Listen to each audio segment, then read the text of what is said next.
Okay, so we now know how to graph polynomials if they are factored, but what we want to be able to do is figure out how we can actually find some factors. We know how to do that if it's a quadratic. We can look for various things, but how do you do that in general if you have things that aren't quadratics? So in this lecture, we'll focus on the intermediate value theorem and the rational root theorem. Next week, we will look at, once you find a factor, how do you factor it out of a polynomial that's not a quadratic polynomial. So from a graph, you can tell what x values are x-intercepts. So here is a polynomial. Where are the x-intercepts? Well, you can look at the graph and you can say there's an x-intercept here, there's an x-intercept here, there's an x-intercept here. This is exactly at -1. There's an x-intercept here and there's x-intercept here. But all we can really tell about these other four ones is that there's one between -2.5 and 2. This is -1.5 here and -1. So there's one between -1.5 and 1. There's one between, this is 1, that's +1, and this is 1.5. So there's one in between 1 and 1.5, and there's one between 2 and 2.5. And if we could zoom in closer, we could see better what it is.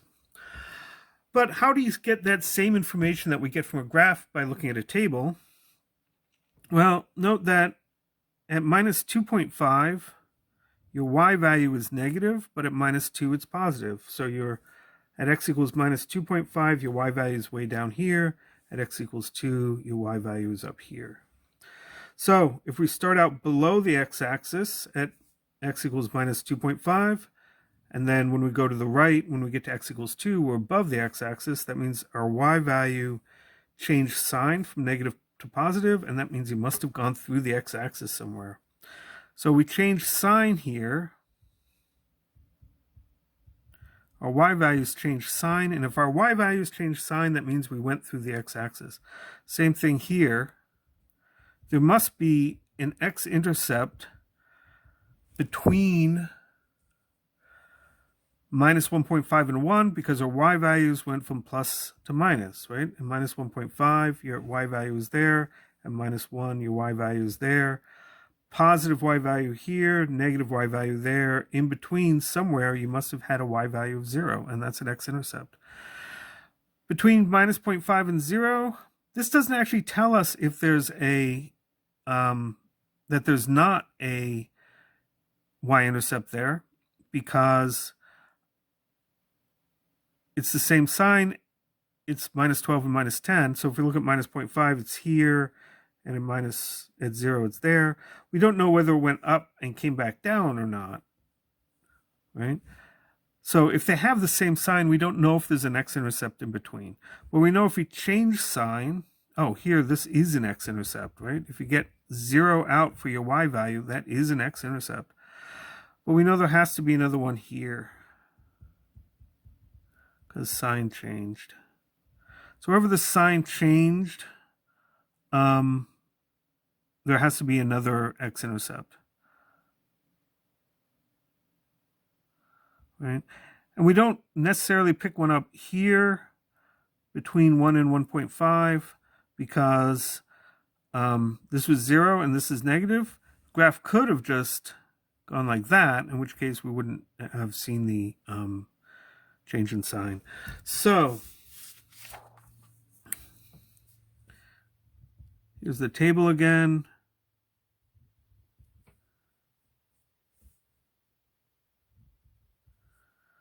And where do we have changes in sign? At these three places.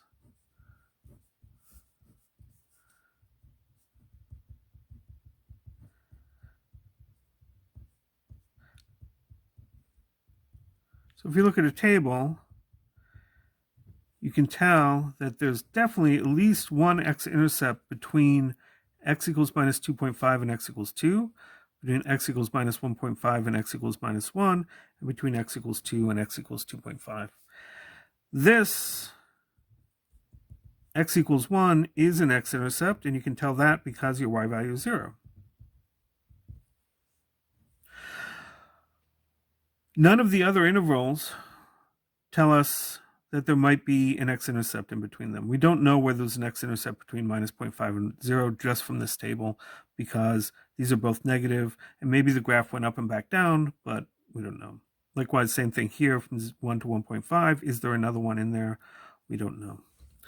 So, but if the graph, if the y value definitely changes sign, then there has to be an x-intercept, and that's what the intermediate value theorem says. If f of a and f of b, right, so this is plugging in x equals a into the function, plugging x equals b into the function, if they have different signs, then there's an x-intercept between a and b. So use the intermediate value theorem to show this function has an x-intercept between x equals 1 and x equals 2. So we set up a table. Here's my x values, here's my y values. They say x equals 1 and x equals 2. So what are the y values? F of 1, if we calculate that, it's a little bit easier to do this if you had a calculator or something, but this is short enough I can do it by hand. So that's 4 minus 8 is minus 4. And f of 2 is 2 cubed plus 3 times 2 squared minus 2 times 2, which is 4, minus 6. 2 cubed is 8. 3 times 2 squared, remember your order of operations, do the exponent first. That's 4 times 3, that's plus 12, minus 4, minus 6. 20 minus 10 is 10. Sign changed, so there has to be an x-intercept. And if you think about it in terms of the graph, what does that mean? It means when x equals 1, y is minus 4. When x equals 2, y is 10. So the graph had to, it started below the x-axis, it ended above the x-axis. It must have gone through the x-axis at least once. We don't know how often it went through the x-axis. It might have gone through the x-axis 1, 2, 3, 4, 5 times, right? But it had to go through at least once. So if the y values change sign, there has to be an x-intercept between these two. That's the intermediate value theorem. Now, another useful way to find roots is something called the rational root theorem, and that comes from trying to factor things. So here's a function. It's got this as its factored form. Note that the x-intercepts are minus 2, 3, and minus 7. If we say x equals minus 2, that makes this 0. If we take x equal to 3, that makes this 0. If we take x equals minus 7, that gets this 0. So multiply this out. And where did the constant term come from? So if we multiply this out, the easiest way to multiply out polynomials for me anyway is something called the box method. So x plus 2 times x minus 3, there's my x and my plus 2. I usually don't put the plus sign. X minus 3 here, and then I just multiply out and fill out the boxes. So x times x is x squared, x times 2 is 2x, x times minus 3 is minus 3x, 2 times minus 3 is minus 6. So when I multiply x plus 2 times x minus 3, I get x squared. And then along this diagonal are like terms, so I combine those. 2 minus 3 is minus 1, minus x, and then minus 6. So this part, we get f of x. We've multiplied out the first two. It's x squared minus x minus 6 times x plus 7. I need to multiply these two together. How do I do that?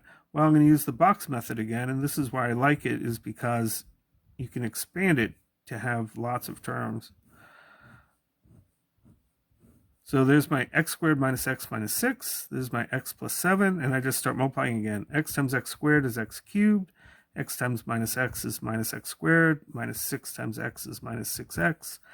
7 times x squared is 7x squared. 7 times minus x is minus 7x. 7 times minus 6 is minus 42. And so the multiplication, what do we get? We get an x cubed. We get a minus x squared plus 7x squared. That's a minus 6x squared. Minus 6x and a minus 7x. That's a minus 13x and a minus 42. So where did the minus 42 come from? This is the constant term because it doesn't have an x. So where did that come from? Well, minus 42 came from the minus 6 times the 7. And where did the minus 6 come from? Well, that came from the 2 times the minus 3. So what are these three numbers? There were these three numbers, right? They're the opposite of my x-intercepts. So what we get is that if you take a bunch of factors and multiply them together, the constant term is these numbers multiplied together. So if a polynomial has integer roots, right, if the roots are all integers, the constant term is the product of the roots. That's a useful thing to know because we can turn that around and say the roots are factors of the constant term.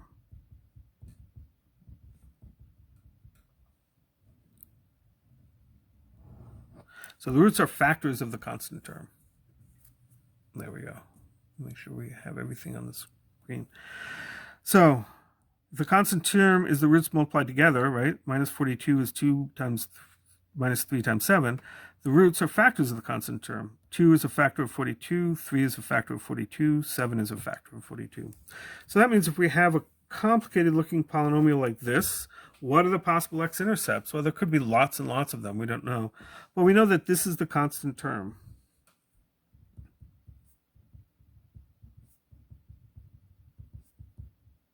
Minus 30.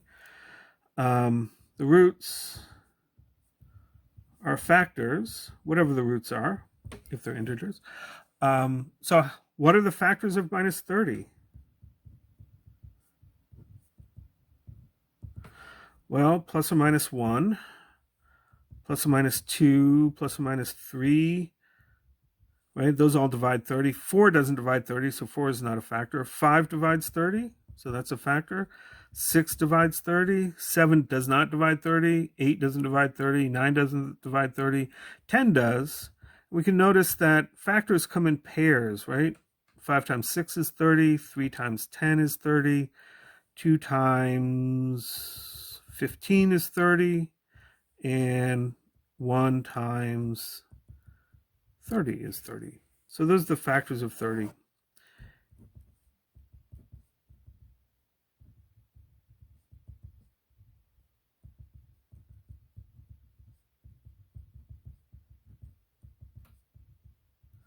And what does that tell us? Well, if there is an integer root, it has to be one of these 16 numbers, right? It could be positive, could be negative, but it's got to be one of those. And so we've managed to cut down our search for roots from lots and lots and lots to just 16 numbers. Because when you multiply out a bunch of factors, the constant term is the product of the roots. So if you know what the constant term is, then you know the roots have to be a factor of that. Now, these are all looking at polynomials where you have 1 times the leading coefficient. We have 1 as the leading coefficient. What happens if you have more complicated looking factors? So here's the function f of x equals 2x plus 1 times 3x minus 5. What are the x-intercepts? To find the x-intercepts, you take each factor and you set it equal to 0 and you solve for x. So this factor gives us the root x equals minus 1/2. This factor, set it equal to 0. Move a 5 over and then divide by 3.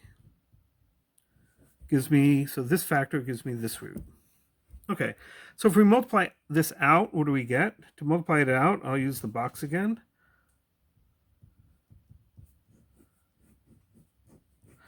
3x times 2x is 6x squared. 3x times 1 is 3x. 2x times minus 5 is 2x times minus 5 is minus 10x, and minus 5. So there is our function. F of x is 6x squared. 3x minus 10x is minus 7x minus 5. So where did this number come from and where did this number come from? Well, this number is the same in the previous cases. That was my 1 times minus 5. And that showed up, the 1 and the minus 5 showed up in the top of the fractions. So the numerators are factors of the constant term.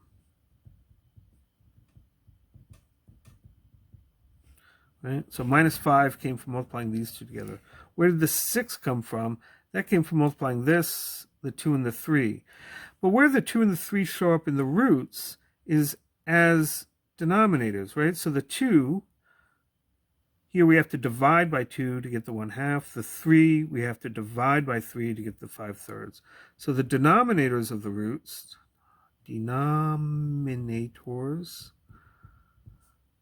are factors of the leading coefficient, right? And that's 6. That's the leading coefficient because it's the coefficient of the highest powered term, right? And the minus 5 is the constant. Great. So if we're looking for roots that are fractions, we know that the top of the fraction, the numerator, has to be a factor of the constant term. The bottom of the fraction, the denominator, has to be a factor of the leading coefficient. So here's a quadratic, 3x squared plus 20x minus 7. And we want to know what possible fractions could be roots and what are the roots. And we can use the intermediate value theorem to narrow your search. So the rational root theorem says that if the fraction p of q, p over q, is a root of a polynomial, then p, the numerator, divides the constant term, q divides the leading coefficient. Another way to say that is p is a factor of the constant term and q is a factor of the leading coefficient. Often refer to the rational root theorem as RRT. IVT is the intermediate value theorem that we saw at the beginning of this lecture. Okay, so what possible fractions could be roots? So the constant is minus 7, and it has factors. Well, 7 is prime, so it's plus or minus 1 and plus or minus 7. The leading coefficient is 3.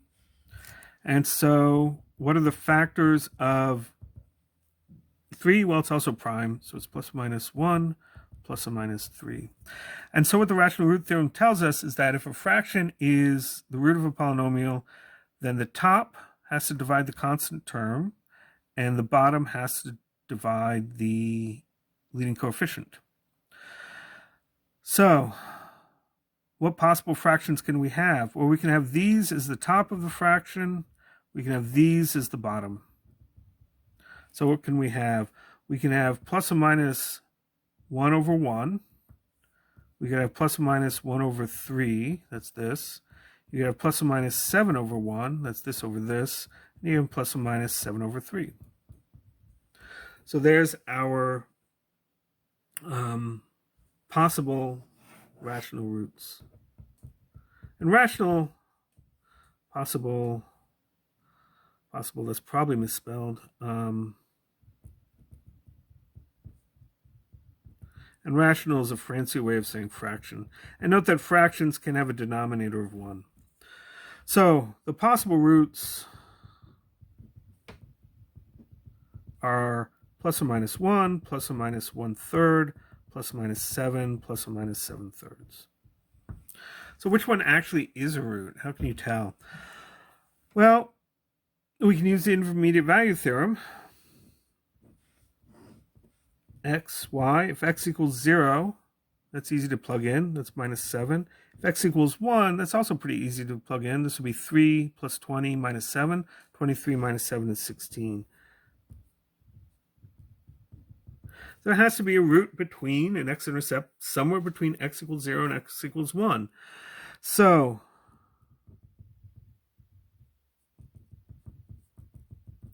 of these numbers, which one is between x equals 0 and x equals 1? Well, there's only one. 1/3. 1/3 should be a root. Great. So can we figure out what the other one has to be? Well, we know that 1/3 is a root. So that means x minus 1/3 is a factor. And then we have some other factor that we have to figure out. 3 times x minus 1/3, we know the leading coefficient a, that's the stretching factor, so we have to have a 3 out front. So 3 times one root times the other root. If I multiply this into this one, it becomes 3x minus 1 times x minus r. And r is a mysterious root that we don't know what it is. It should be one of these numbers. And if I multiply it out, what do I get?